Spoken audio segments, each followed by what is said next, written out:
जोहार किसान भाइयों और बहनों। जोहार दीदी। अरे जोहार जोहार। और किसान भाई बहन मन रोहक मन के जोहार।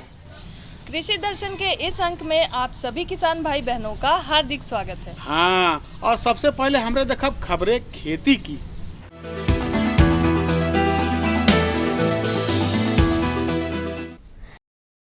नमस्कार, कृषि समाचार में आपका स्वागत है। मैं हूं अनुश्री। आइए देखते हैं आज कृषि समाचार में क्या है खास। वर्मी कंपोस्ट यूनिट निर्माण के लिए दिए जाते हैं 50% अनुदान। अपने मवेशियों का बीमा कराकर पशुपालक हो सकते हैं लाभान्वित। निकाई गुड़ाई के लिए बेहतर उपकरण है ग्रबर। राष्ट्रीय कृषि विकास योजना द्वारा कृषि विकास के लिए राज्य में कई प्रकार की योजनाएं चलाई जाती हैं।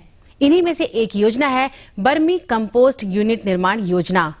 इस योजना के अंतर्गत लाभुक का वर्मी कंपोस्ट के प्रति यूनिट के निर्माण की लागत खर्च का 50% राशि अनुदान में दी जाती है। इस योजना से जहां एक और राज्य में जैविक खेती को बढ़ावा मिल रहा है, वहीं राज्य के किसानों की आमदनी में वृद्धि भी हो रही है। किसानों के लिए चलाई जा रही कल्याणकारी योजनाओं में राष्ट्रीय कृषि विकास योजना द्वारा चलाई जा रही वर्मी कंपोस्ट यूनिट निर्माण योजना एक बहुत ही महत्वपूर्ण योजना है। इस योजना में प्रति यूनिट के निर्माण पर जैसे पक्का वर्मी बेड 75 घन फीट की क्षमता वाला यूनिट के लिए 3000 और HDPI वर्मी बेड 96 घन फीट की क्षमता वाले यूनिट के लिए 5000 की अधिकतम अनुदान राशि या निर्माण की 50% राशि लाभुकों को दी जाएगी। किसान भाई वर्मी बेड के निर्माण के लिए आवेदन जिला कृषि पदाधिकारी के कार्यालय में जमा करा सकते हैं।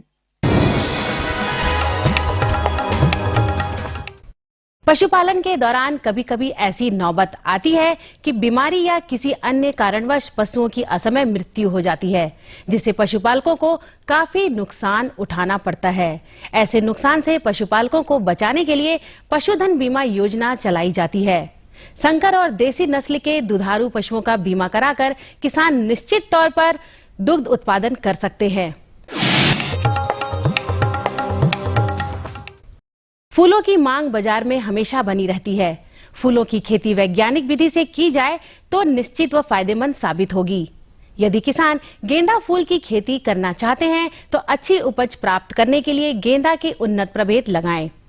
गेंदा के उन्नत प्रभेदों में पूसा बसंती, पूसा नारंगी, अफ्रीकन गेंदा और फ्रेंच गेंदा अच्छे माने जाते हैं। पूसा बसंती, पूसा नारंगी, अफ्रीकन गेंदा और फ्रेंच गेंदा गेंदा फूल के उन्नत प्रभेदों में झारखंड की मिट्टी एवं जलवायु के लिए अच्छे माने जाते हैं।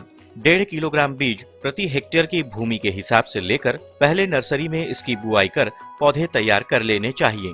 उसके बाद तैयार पौधों को खेत में रोपाई करना चाहिए। साथ ही सिंचाई, निकाई जैसे उचित कृषि कार्यों को समय पर करके 150 से 200 क्विंटल फूल प्रति हेक्टेयर प्राप्त किए जा सकते हैं। चने की फसल को अन्य कीटों के साथ साथ फली छेदक कीट ज्यादा नुकसान पहुंचाते हैं। इसी कीट के लग जाने पर और तुरंत इसका निदान नहीं करने पर फसल की बहुत बर्बादी होती है। फली छेदक कीट से चने की फसल को कैसे बचाएं, आइए जानते हैं बेहतर तकनीक में। चना में आपका फल छेदक कीड़ा का प्रकोप बहुत ज़्यादा होता है। इसके लिए एक जैविक कीटनाशी है हेलिसाइड करके आता है। इसका आप 2 ml प्रति लीटर पानी में मिलाकर इसको छिड़काव कर दें तो आपका जो फल छेदक कीड़ा है इसके भी नियंत्रित पाया जा सकता है। दूसरा, आप एक दवा है प्रोफेनोफॉस, इसका आप 2 ml प्रति लीटर पानी में मिलाकर छिड़काव कर दें तो इससे भी आपका कंट्रोल हो जाएगा। यदि आपका कंट्रोल नहीं होता है तो पुनः 10 दिन के अंतर पर छिड़काव कर दें, जिससे आपका फल छेदक कीट का नियंत्रण हो जाएगा।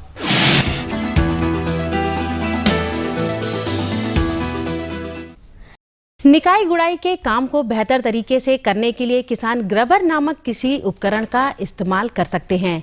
यदि पंक्तिबद्ध फसल लगी हो तो यह कृषि उपकरण एक दिन में लगभग आधा एकड़ खेत में निकाई गुड़ाई करने में सक्षम है। किसी भी फसल में जिसमें कि निकाई गुड़ाई करनी रहती है, उसमें ये मजदूरों का भारी समस्या से जूझते हैं। इसके लिए एकमात्र उपाय है इनका विकल्प के रूप में, वो है ग्रबर के द्वारा किसान भाई अपने खेतों में खुद जो है सो एक दिन में करीब 1/4 से लेकर आधा एकड़ तक खेत की निकाई गुड़ाई ग्रबर के द्वारा लाइन में यदि खेती किए हुए हैं तो किसी भी फसल की कर सकते हैं।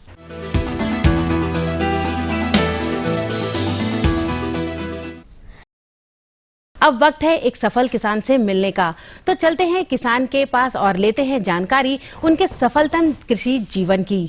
घर के काम के साथ साथ हम खेती बाड़ी में ज़्यादा ध्यान देते हैं और उसमें से धान गेहूँ भी करते हैं और मशरूम वगैरह अचार भी करते हैं।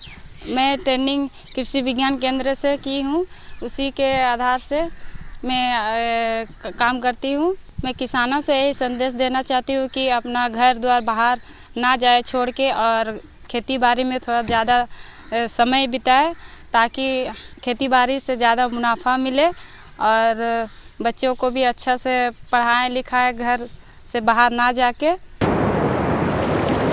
और अब एक नजर राज्य के कुछ प्रमुख शहरों के मौसम के मिजाज पर। आज राज्य के कुछ प्रमुख शहरों के तापमान इस प्रकार दर्ज किए गए।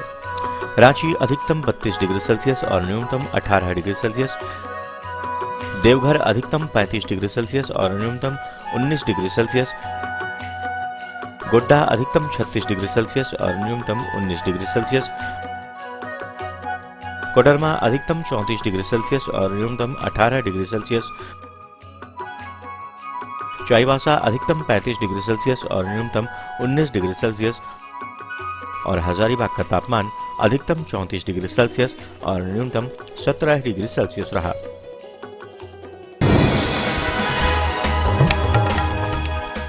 और अब मंडी भाव में आइए नजर डालते हैं अनाजों के भाव पर। आज राज्य की प्रमुख खाद्यान्न मंडियां हल्के उतार चढ़ाव के साथ सामान्य रहीं।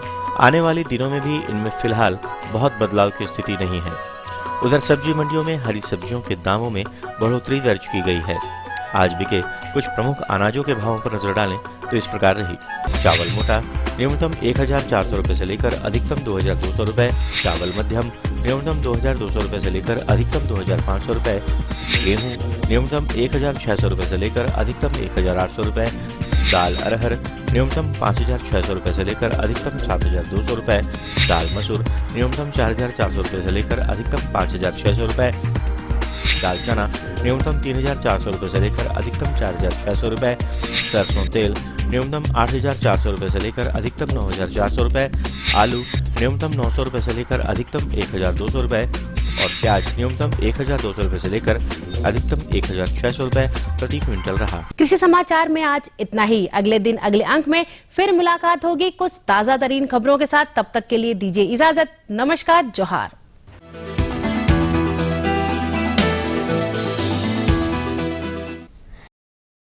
ये लो और बताओ। बस। अरे ये क्या भैया जी, बस इतनी सी रासायनिक खाद? किसानी छोड़ रहे हो क्या? किसानी नहीं, नादानी छोड़ रहे हैं। मिट्टी की जांच कराई है।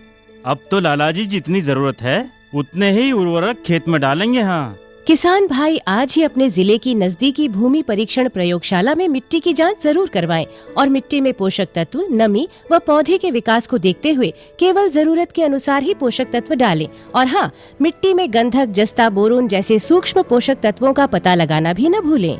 उर्वरक और जैविक खाद के सही उपयोग से भूमि का उपजाऊपन बनाए रखें, उत्पादकता बढ़ाएं, खर्चा घटाएं और बहुमूल्य विदेशी मुद्रा बचाने में भी सहयोग दें। और हाँ, धीमी गति से नाइट्रोजन उपलब्ध कराने वाले उर्वरकों जैसे नीम लेपित यूरिया को प्राथमिकता दें और यूरिया का पत्तों पर छिड़काव करें। अरे वाह, तू तो सचमुच समझदार हो गया रे। अधिक जानकारी के लिए संपर्क करें जिला कृषि अधिकारी या किसान कॉल सेंटर।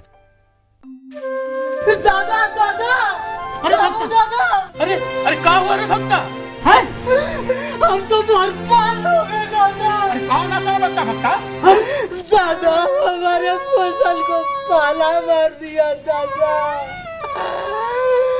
सब फसल बर्बाद हो गया, कैसे करेंगे?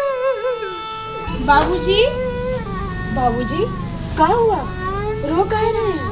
बाबूजी, बाबूजी, क्या हुआ बाबूजी? आप कह रहे हैं, बताइए ना।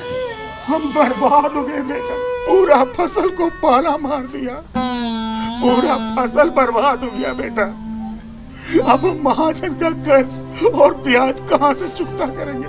बाबूजी हम सब कर चुका देंगे। तू कहाँ से चुकता कर पाएगा बेटा? बाबूजी मैंने हमारे फसल का बीमा करवा लिया था। फसल का बीमा? हाँ बाबूजी, सरकार ने किसानों की मदद के लिए कृषि बीमा योजना चलाई है। हाँ, ये कृषि बीमा योजना हमारे लिए जीवन दान की तरह है। विराम के बाद आप सभी दर्शकों का एक बार फिर से स्वागत है। हाँ तो किशन भैया, अगर कृषि संबंधी कोई प्रश्न पूछना चाहते हैं तो आप पूछ सकते हैं। ये दीदी पूछे तो चाहा थी, मगर ये सोचा थी ना कि कन्हैया नहीं आए हो, कन्हैया चल आत लो न, तू कर साथे पूछता लिए। हैं ले दे नाम ले कन्हैया आ गेलो। जोहार की जोहार जोहार। जोहार कृष्णा दा, जोहार भाई बहन। अरे का हो गेलो बुचू, ई कुकुर लखे काले हफातिन रे। अरे कृष्णा दा, गीता दी अब का बताए हम तो मुर्गी पाल पोस के ना बहुत आफत मोल ले लिए हैं लगता है। क्या हो गया है? ओ दीदी हमके बुझा था नहीं कि आज मुर्गी पालन कर बारे में जानकारी ले आए हो। अच्छा।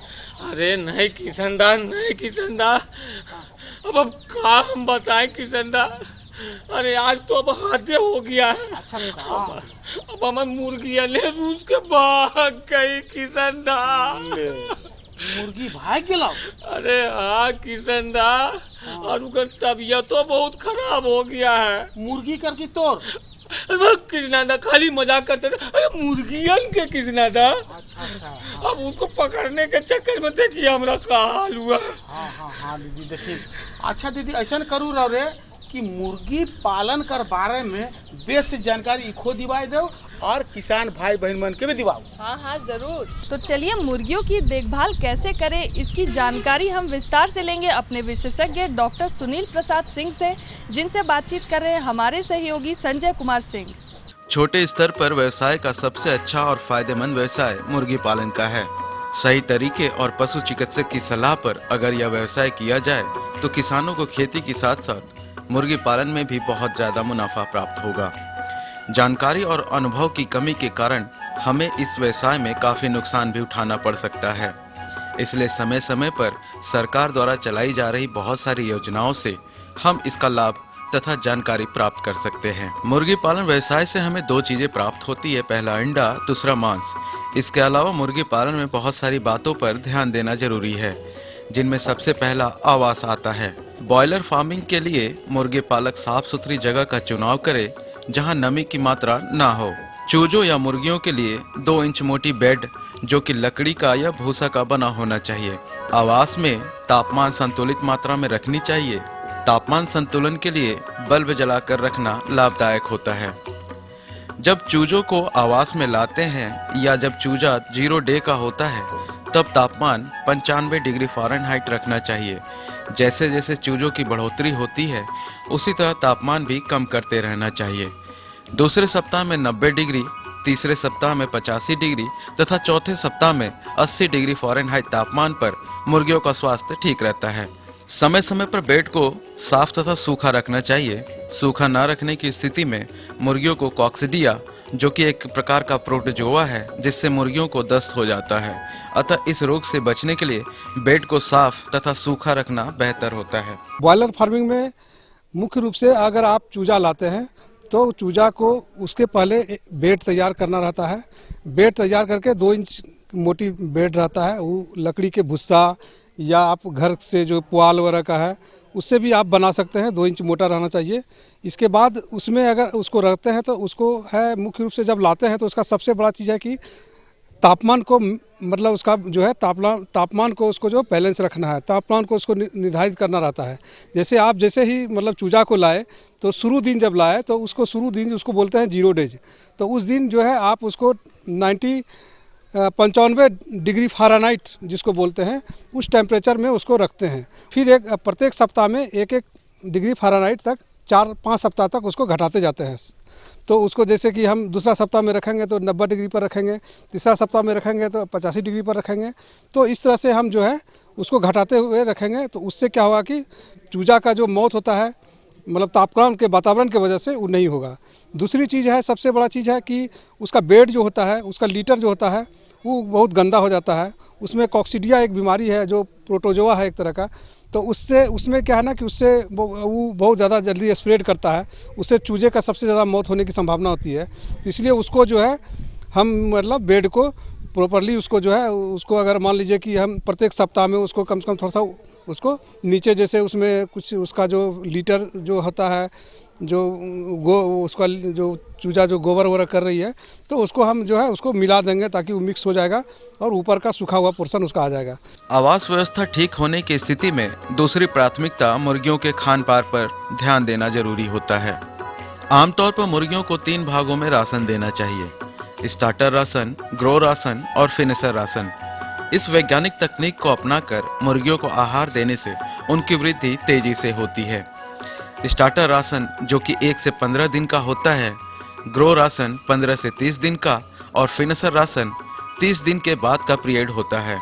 इन तीनों भागों में सबसे महत्वपूर्ण ग्रो राशन होता है जो कि मुर्गियों के विकास के लिए बहुत ज्यादा प्रोटीन युक्त होता है।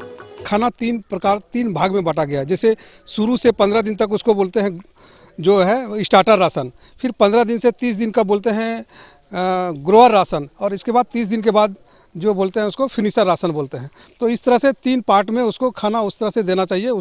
उसमें 2-3 चीज़ का एक अलग अभी तो पैकेज उसका आया हुआ है। तो उसमें है कि मुख्य रूप से जैसे शुरू ग्रोअर राशन में है वो हाईली एनर्जेटिक होता है और प्रोटीन डाइट रहता है मतलब स्टार्टर राशन में, और ग्रोअर राशन में भी मतलब इसमें प्रोटीन का मात्रा ज़्यादा रहता है और फिनिशर राशन में उसका फाइबरस डाइट शुरू हो जाता है जो मतलब कॉस्ट के दृष्टिकोण से और ग्रोथ के दृष्टिकोण से ये बहुत ज़रूरी है। मुर्गी पालन में ठीक ढंग से ना देखभाल की स्थिति में मुर्गियों में बहुत सारे रोग लग जाते हैं जिनमें मेरेक्स, रानीखेत, गंबोरो और बर्ड इन्फ्लुएंजा नामक बीमारी प्रमुख रूप से लगते हैं। इन सब बीमारी से बचने के लिए समय समय पर टीका लेना बहुत जरूरी होता है। मेरेक्स का टीका जब हम चूजा लेते हैं तो मेरेक्स का टीका लगा हुआ आता है। रानीखेत बीमारी होने से मुर्गियां हरे रंग का दस्त करने लगती हैं, अतः लक्षण दिखने पर इसका टीका लगवा लेना चाहिए। इसके अलावा बर्ड इन्फ्लुएंजा जो कि अचानक मौत हो जाती है मुर्गियों में, इसके बचाव के लिए 8 सप्ताह में फॉल इन्फ्लुएंजा का टीका लगवाना लाभदायक होता है। मौसम के बदलाव से भी मुर्गियों में साल्मोनेला नामक बीमारी लगती है जो कि अधिक वर्षा होने की स्थिति में होती है। इस बीमारी से ग्रसित मुर्गियां उजला दस्त करती हैं, अतः लक्षण दिखने पर तुरंत पशु चिकित्सक से सलाह लेने से हम अपनी मुर्गियों को इस रोग से बचा लेते हैं। इन्हीं सब वैज्ञानिक तकनीक अपनाकर मुर्गियों की देखभाल हम अच्छे ढंग से कर पाते हैं और इस व्यवसाय को अपनाकर ज्यादा लाभ कमा सकते हैं। तो मुख्य रूप से जो बीमारी होता है मतलब मुर्गी में मुख्य रूप से जैसे मेरेक्स डिजीज हो जाता है, मेरेक्स बीमारी बोलते हैं उसको। इसके बाद रानीखेत बीमारी है, गंबोरो है, साल्मोनेला है, इस तरह का कॉक्सीडेसिस के बारे में तो आपको बताया ही। और इस तरह का जैसे अभी बर्ड फ्लू वगैरह आ गया है, बर्ड फ्लू भी काफ़ी मतलब स्प्रेड करता है। वो तो आदमी में भी जूनोटिक डिजीज है, मतलब पक्षी से जानवर में भी आदमी में भी फैल रहा है। तो इस तरह से इसका है उसका हम बीमारी के बारे में भी थोड़ा सा हम उसका वैक्सीनेशन के बारे में बोलते हैं। जैसे कि आपको शुरू दिन जैसे चूजा को लाए उसको बोलते हैं 0 डेज, उस दिन में हम मेरेक्स बीमारी का जो है टीका लगाते हैं। उसको चमड़ी में 2 ml करके दिया जाता है। वो आप जनरली जो है साधारणतः देखा गया है कि जैसे आप जहाँ से लाते हैं चूजा वो वैक्सीन ज़्यादातर दे के ही भेजता है। दूसरा चीज़ जो बीमारी है उसको रानीखेत बीमारी बोलते हैं। रानीखेत बीमारी का सबसे बड़ा लक्षण है कि रानीखेत बीमारी में जो है हरा गोबर उसका आता है, तो हरा मतलब पैखाना करता है। तो इसलिए उसको जो है आप जो है उस बीमारी का टीका जो है हम जैसे उसको 3रा दिन में लगाते हैं, फिर उसको जो है 3रा दिन में लगाते हैं, फिर उसको 14 दिन में लगाते हैं, फिर 16 सप्ताह में लगाते हैं। तो इस तरह से उस बीमारी को जो है हम उस बचाव कर सकते हैं। तीसरा चीज़ है जो है इन्फ्लुएंजा बीमारी है, बर्ड इन्फ्लुएंजा बोलते हैं उसको। वो बीमारी भी जो है काफ़ी मतलब स्प्रेड करता है और उससे बहुत ज़्यादा मुर्गी की अचानक मौत हो जाती है। तो उसके लिए 8 सप्ताह में एक वैक्सीन आया हुआ है जिसको बोलते हैं फॉल इन्फ्लुएंजा वैक्सीन। उसको भी जो है हम 8 सप्ताह में उस बीमारी जो है उस टीका को लगाते हैं। तीसरा बीमारी है गंबोरो डिजीज का। गंबोरो बीमारी का जो है वैक्सीन जो है तीसरा जो है उसको 6 सप्ताह और मतलब 6 सप्ताह में और 6 दिन में और फिर 6 सप्ताह में उसको लगाते हैं। ये हैं श्रीमान भोलू भाई, ये हैं श्रीमान समझू भाई। भोलू भाई हैं बड़े ही भोले, समझू भाई हैं बड़े ही सुलझे। भोलू भाई ने सब्जी लगाया, समझू भाई ने भी सब्जी लगाया। भाई समझो, हाँ? तुम भी टमाटर लगाए और हम भी टमाटर लगाए। हाँ? तो क्या तुम्हारी और मेरी जमीन बराबर है, फिर तुम पैसा ज्यादा कैसे कमाए? अच्छा भाई भोलू, एक बात बताओ, तुम बीज टमाटर के कौन से लगाए? अरे वो बताओ। अरे जो मिला वही लगा दिए। यही तो बात है भोलू, अब जो भी बीज लगाने से काम नहीं चलेगा। उन्नत किस्म के बीज लगाओ और पैदावार बढ़ाओ। जी हाँ, कृषि वैज्ञानिकों की सलाह लेकर सफल एवं अच्छी पैदावार के लिए उन्नत किस्म के बीज अपनाएं। धन्नो? हाँ भाई मनु। ये बिरसत हमेशा मोबाइल में लगा रहता है। बताओ कितना कम चोरी करता है। फिर भी इसकी फसल लहलहा रही है, ऐसा क्यों? जरूर दाल में कुछ काला है। हाँ भाई धन्नो, काला तो है। अरे भाई, दाल में कुछ काला नहीं है। हम तो किसान कॉल सेंटर में बतिया रहे थे। किसान कॉल सेंटर?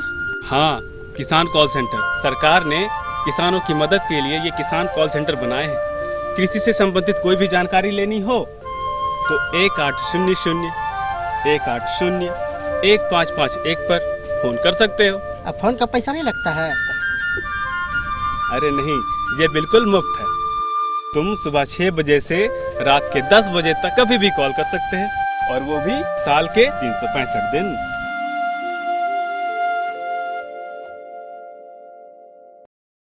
हाँ तो किशन भाई, आप क्या पूछना चाह रहे थे? हाँ दीदी, याद आ गलो। हम नहीं पूछे चाहत हो तो वो दर्शक है हजारीबाग कर से पूछे चाहे। अच्छा, वो पूछले बे कि लत्तेदार सब्जी में जल प्रबंधन हम कैसे करब, उकर बारे में जानकारी। ये तो सचमुच बहुत ही महत्वपूर्ण प्रश्न है। तो चलिए इसकी और विस्तार से हम जानकारी लेंगे और बात करेंगे अपने विशेषज्ञ डॉक्टर सनत कुमार सेवैया से, जिनसे बातचीत कर रहे हैं हमारे सहयोगी नरेश पौराणिक।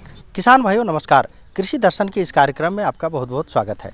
किसान भाइयों, कृषि दर्शन की टीम आज आई हुई है कृषि विज्ञान केंद्र जगन्नाथपुर पश्चिम सिंहभूम में, और आज हम यहाँ बातचीत करेंगे कि गर्मी के मौसम में लत्तेदार सब्जियों में जल प्रबंधन कैसे करें। इसी विषय पर बातचीत करने के लिए आज हमारे साथ हैं यहीं के कृषि वैज्ञानिक डॉक्टर सनत कुमार सेवैया जी। आइए सबसे पहले इनका स्वागत करते हैं। डॉक्टर साहब, इस कार्यक्रम में आपका बहुत बहुत स्वागत है। धन्यवाद। डॉक्टर साहब, हमारे किसान भाइयों को ये बताएं कि गर्मी के मौसम में जी लत्तेदार सब्जियों की खेती करते हैं हमारे किसान भाई, तो उसका जल प्रबंधन वो कैसे करें? हाँ, गर्मी में थोड़ा सा आपका पानी का समस्या होता है, सिंचाई का सुविधा नहीं है, तो इस समय हम लोग कम से कम पानी का होते हुए भी हम किस तरह से पानी से हम खेती करेंगे। तो इसमें जैसे कि आपका एक है ड्रिप इरिगेशन या टपक विधि से, एक विधि वो है, और एक चीज़ आपको नया चीज़ बताएंगे कि जैसा ये टपक विधि सबके यहाँ तो हो नहीं सकता है, तो किसान भाई घड़े में जो सुराही होता है जिसमें पानी रखते हैं गर्मी में, उसकी मदद से हम लोग सिंचाई का व्यवस्था कर सकते हैं। ये तो हो गई तकनीक के बारे में जी। अब हमारे किसान भाइयों को ये बताएं कि ये तकनीक अपनाने में हमारे किसान भाइयों को कितने खर्च आते हैं? ये आपका खर्च बहुत कम आएगा, क्योंकि एक घड़ा का दाम आपका 50-60 रुपया पड़ेगा। सनत जी, आप हमारे किसान भाइयों को बताएं कि जल जो प्रबंधन है वो घड़ा में करेंगे जी, तो किस तरह से करेंगे? आपको मालूम होगा कि सुराही से आपका पानी रिश्ते रहता है, इस पानी का उपयोग हम लोग करेंगे खेती में। तो इस घड़े को हम लोग क्या करेंगे, मिट्टी में मतलब ज़मीन में उसको गाड़ देंगे।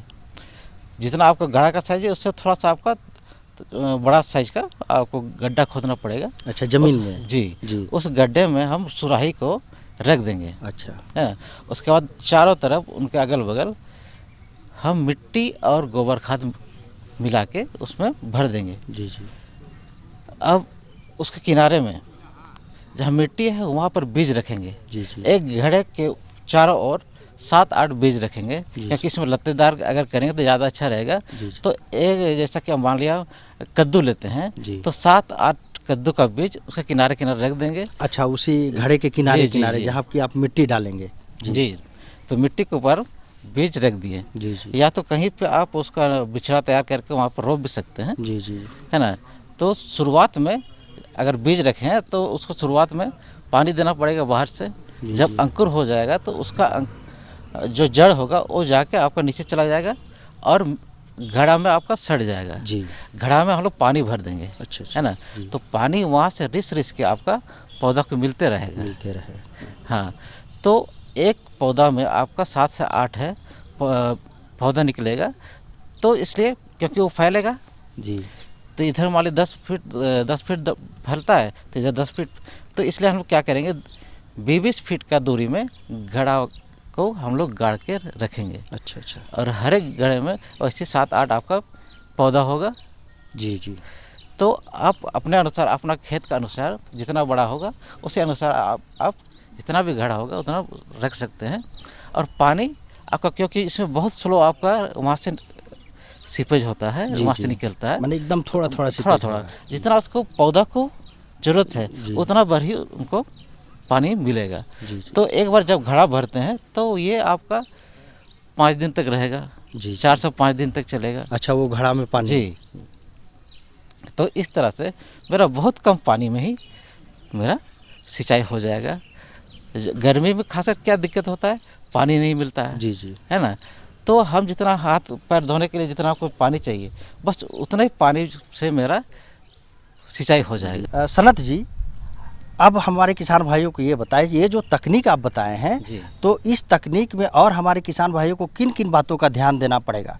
जी, इसमें जब मिट्टी हम भरते हैं घड़ा के चारों ओर तो वो हल्का मिट्टी होना चाहिए जी जी, हल्के थोड़ा सा बलवाई हो। अगर दोमट मिट्टी रखेंगे तो आपका जो रिश्ता है वहाँ जहाँ से पानी रिश्ता है उसको जाम कर देगा। तो ये इस चीज़ को ध्यान में रखना होगा। और दूसरा बात, आप जैसे इसमें और एक फ़ायदे वाली बात है कि इसमें अगर आपको खाद देना हो, जैसे रासायनिक खाद देना हो, तो हम लोग बाहर नहीं देंगे, मिट्टी में नहीं देंगे, हम लोग पानी में ही घोल देंगे। जो सुराही में रखे हैं पानी उसी में छुटकी भर, जितना हम लोग नमक लेते हैं ना जी जी, बस उतना ही भर हमको रासायनिक खाद आपका घड़ा में डाल देना, पानी में डाल देना है और पानी में घुल जाएगा और वहाँ से डायरेक्ट पौधा को मिल जाएगा। जी जी, माने पानी के द्वारा ही रासायनिक खाद भी उसको मिल जाएगा जी। और एक ध्यान में रखना है कि आपको ऊपर से जो उसका ऊपर मुंह है घड़ा का या आपका जो सुराही है उसका मुंह को ढक के रखे, या तो प्लास्टिक बांध के रख दीजिए तो वहाँ से कोई मतलब गंदा चीज़ गिरेगा नहीं, उसका एवोपरेशन नहीं होगा, उड़ेगा नहीं, तो उसमें ज़्यादा दिन पानी रहेगा जी। और बीच बीच में देखना है आपको पानी, है ना। 3 दिन हुआ, 4 दिन हुआ, अब पानी देखिए कितना है, अगर घट गया तो फिर डाल दीजिए जी। इन बातों का ध्यान रखना पड़ेगा इस चीज़ में। अच्छा। और खर्च तो बहुत कम है, तो ये हर एक किसान अपने घर में कर सकते हैं। इसके अलावा आपका ड्रिप इरिगेशन है जी। ड्रिप में तो सब हर एक किसान के यहाँ लोग नहीं पहुँच पा रहा है इनका ये जो ड्रिप वाला सिस्टम, क्योंकि इसमें थोड़ा सा खर्च भी ज़्यादा है। लेकिन इसमें क्या है, ड्रिप से भी कम खर्च में और ड्रिप से भी कम पानी में मेरा खेती हो सकता है गर्मी में। सनत जी, इस कार्यक्रम में आए और हमारे किसान भाइयों को इतनी अच्छी जानकारी दी, इसके लिए बहुत बहुत धन्यवाद। आप सबको धन्यवाद। आशा करती हूँ आज की जानकारी से आप सभी अवश्य ही लाभ उठाएंगे। और कृषि संबंधी किसी भी समस्या के लिए आप हमें पूछ भी सकते हैं। अरे पूछे को पहले मन का तो पता लिखे होते नहीं भाई। अरे हाँ दादा, तो बता तो दीजिए। हाँ दीजिए। तो पत्राचार के लिए हमारा पता है कार्यक्रम कृषि दर्शन, कृषि प्रकोष्ठ द्वारा उप महानिदेशक, दूरदर्शन केंद्र, रातू रोड, रांची, और पिन संख्या है 834001। इसी के साथ हमको, गीता दी को और हमारे किशन दा को इजाजत दीजिए। जोहार।